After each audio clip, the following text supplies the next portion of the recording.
Can't believe it's almost May at this rate. Happy Wednesday, April 26th. We're back here with another fresh episode of the Locked On Penguins podcast. Do have a small update on the GM search. We're going to touch on that right after this drop, along with breaking down Rickard Rakell season, how he proved me wrong for sure, and what I expect from him next season. And we have a whole lot more to get to in this episode of the Locked On Penguins podcast coming up right after this. You're Locked On Penguins, your daily podcast on the Pittsburgh Penguins, part of the Locked On Podcast Network, your team every day.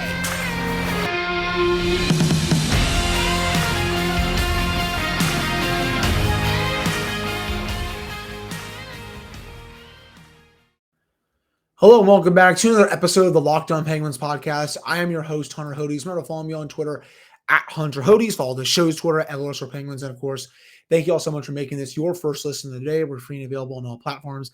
Today's episode is brought to you by Game Time. You can download the Green Game Time app, create an account, and use code LOCKEDONNHL for $20 off your first purchase. So we are back here for this Wednesday edition of the show. Do have to start off.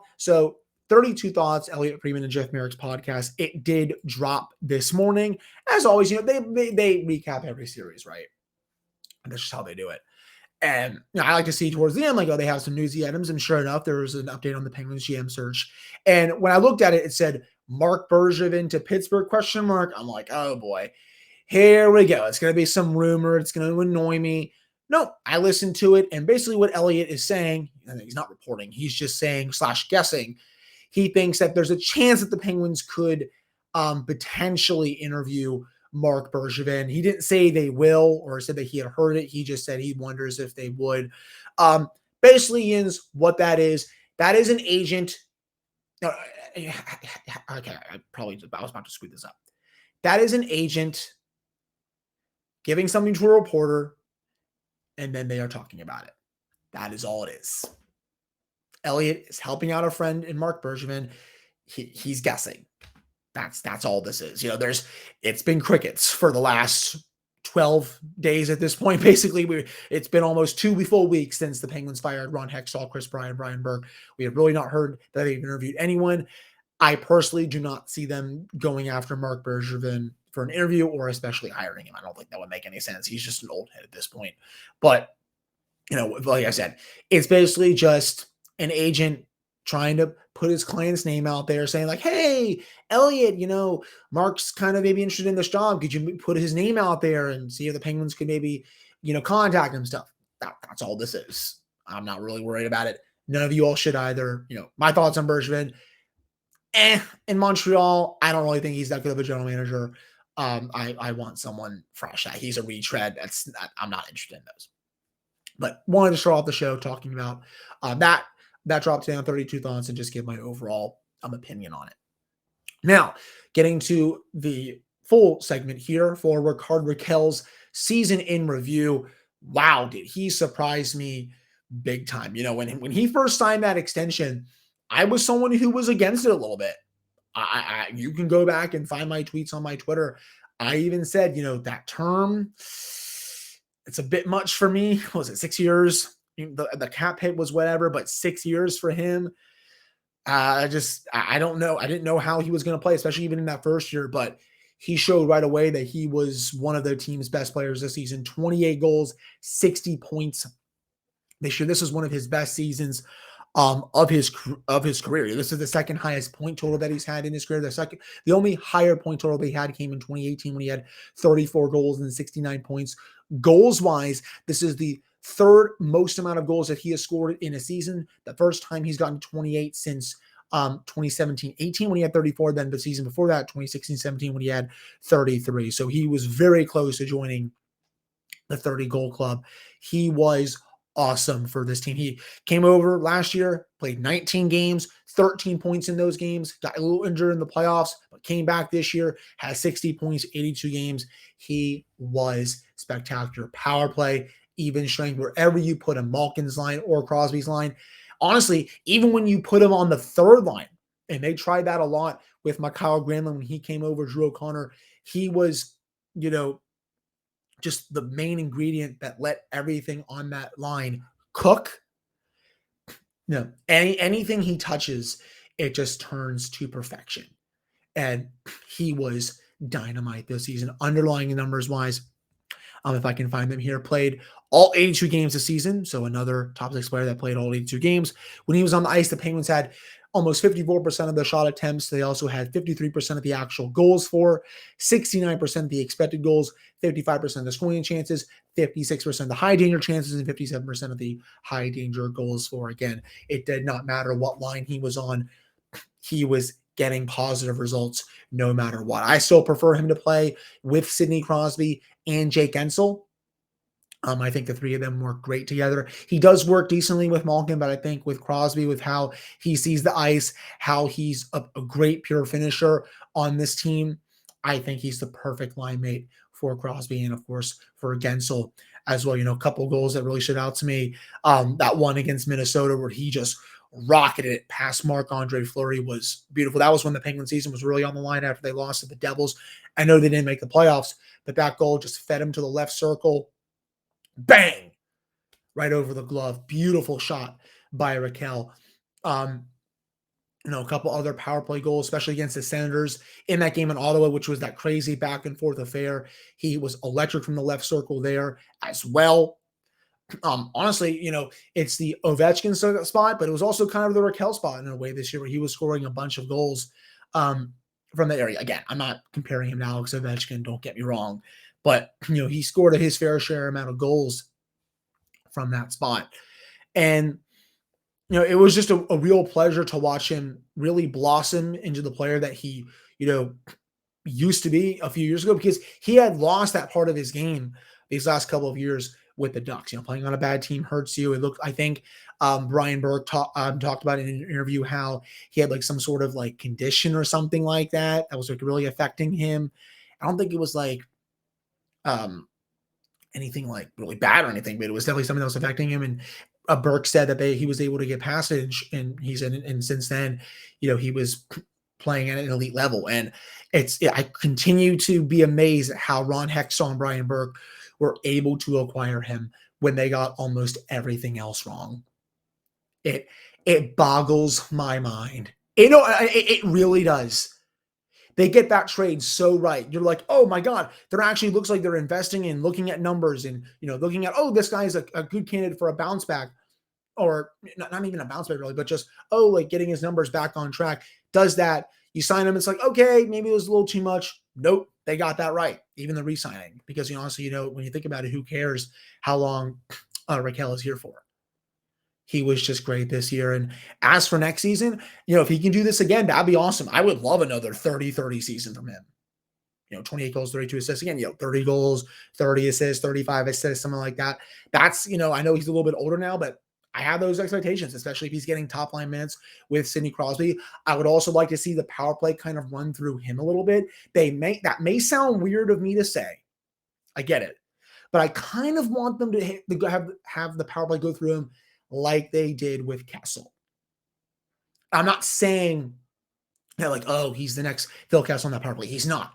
But I think he's the closest they can get to replicating that, where Rakell has a booming shot from that left half wall.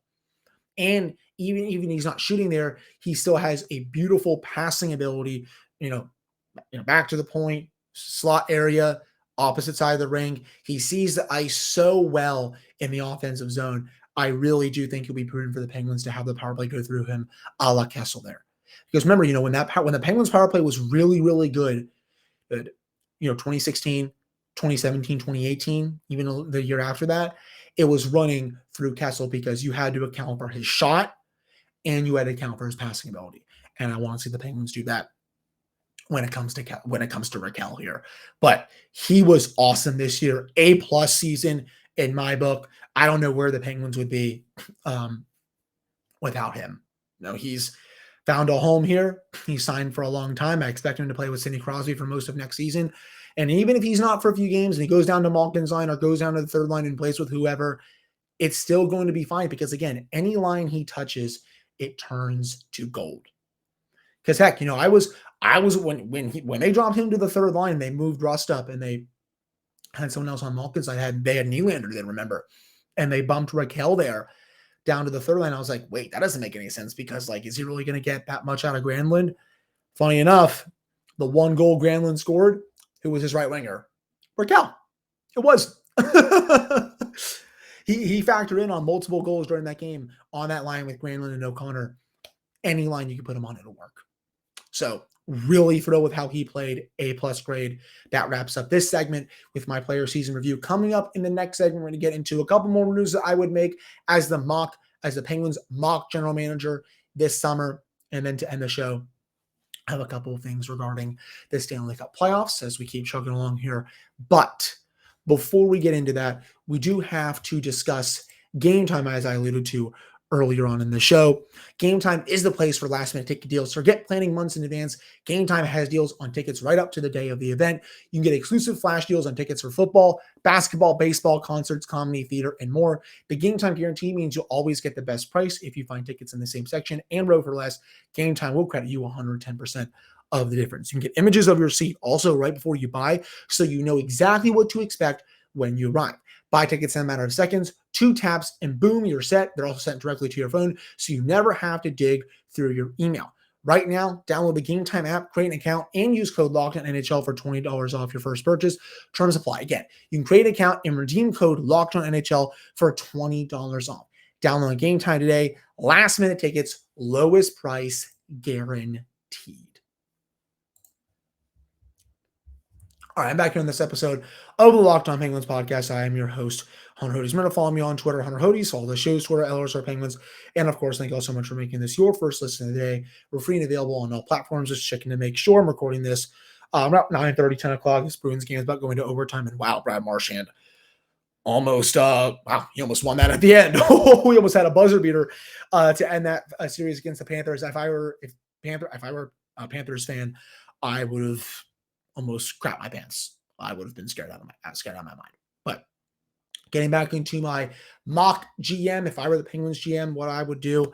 So we did yesterday buy out Ricard Rakell, offer sheet / trade for Jeremy Swayman's rights. He's a slam dunk, in my opinion. Next up, I've been beating this drum. You have to go out there and get a left shot D. It is one of the biggest needs for the Penguins going into free agency, going into the draft. They need to get someone to either A, play with Chris Letang, or B, play with Jeff Petrie. You can move Pettersson up to play with Letang. I think that would work. In a perfect world, though, at least in my opinion, I would rather have someone else come from the outside to pair with Letang because, Brian Dumoulin, I don't think is going to come back, nor should he. It does not make any sense, people. So with that being said, I would look to Calgary. I think they're going to make a lot of changes this offseason. They have a lot of defensemen I think they're going to put on the market. I would personally go and trade for Noah Hanifin. His contract is not that bad right now. I believe he has one more year left on that deal with, I believe it's actually not that much money. The Penguins will be able to afford this. So one more year left, modified no trade clause, $4.95 million right now. The Penguins have $20 million in salary cap space that can go to 24 with the Mikhail Granlund buyout. Under my mock GM offseason, that will be happening. So $24 million. You can easily fit this under there and maybe not even ask Calgary to eat salary. Is it a one-year rental in a way?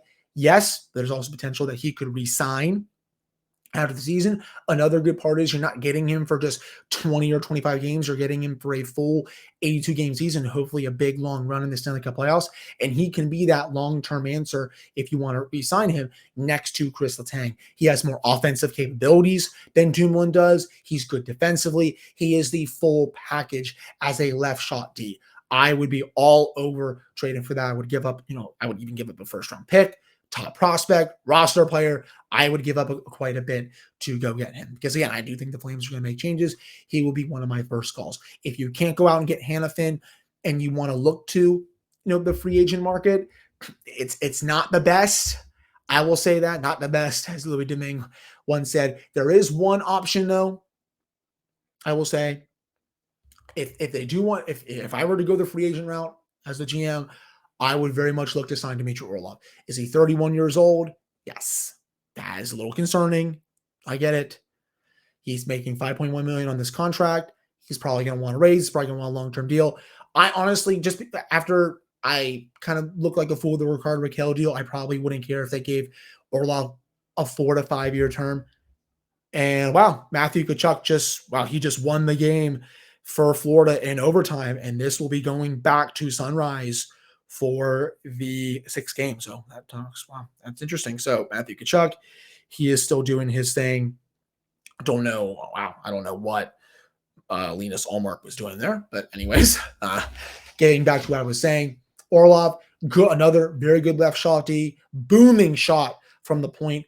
Also has good defensive metrics. I never really took him that serious when he was in Washington, especially his first couple of years there, but he really blossomed into a really good top 4 defenseman. He makes a ton of sense for me as a Dumoulin replacement, or even someone who can play with Petrie on the second pairing. Those are just 2 of the options that I would be looking at, but definitely want a left shot D for this offseason.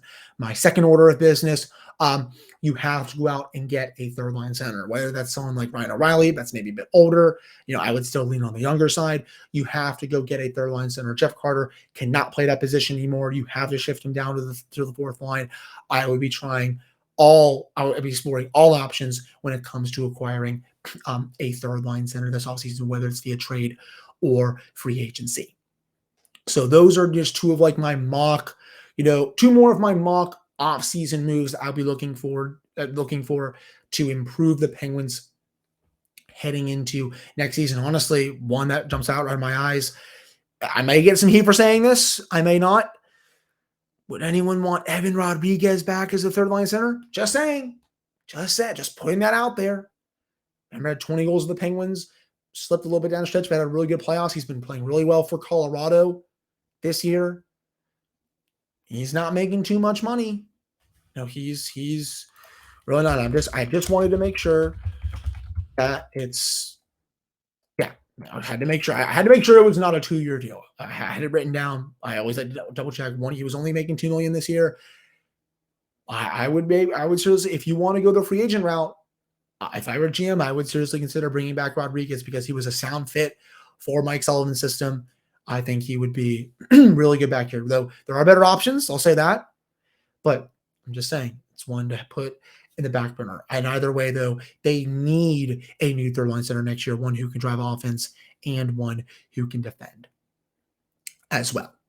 So that does it for my second segment here of this episode, and my second segment overall with my mock GM offseason. We're going to continue that for the rest of this week and into next week. Coming up to end the show, we are going to discuss the Stanley Cup playoffs, as usual, what happened on Tuesday night, and then what just happened just now with the Bruins and the Panthers series. That's all coming up right after this commercial break.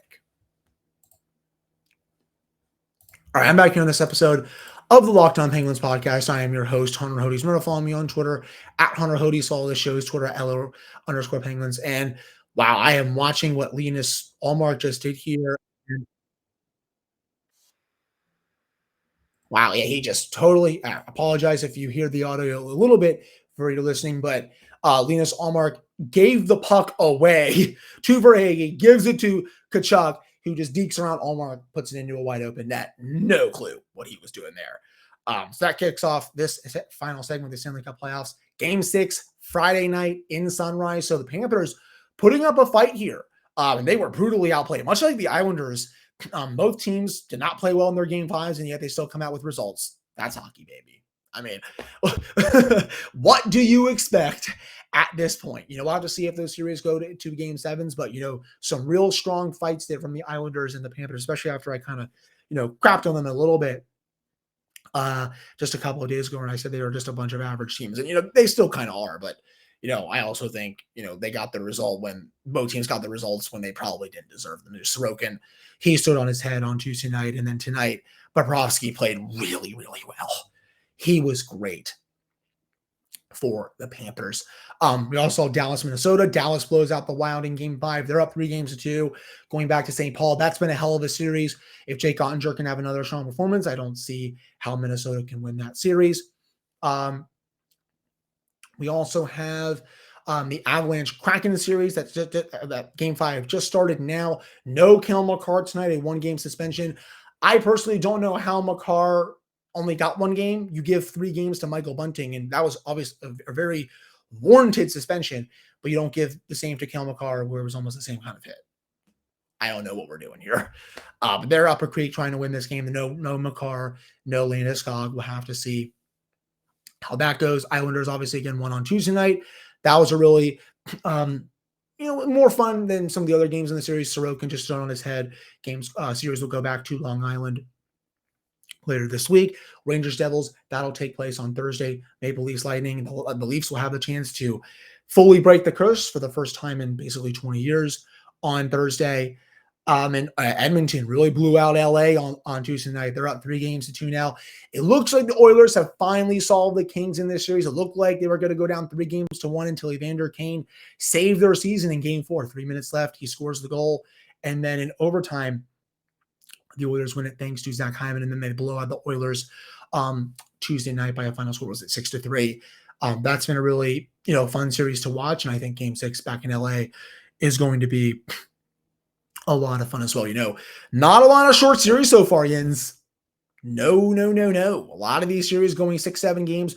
There's a chance tomorrow that we could see one end in 5 games, so the Maple Leafs are able to beat the Lightning. But, for the first time in quite a while, we might not have any series end in even 5 games.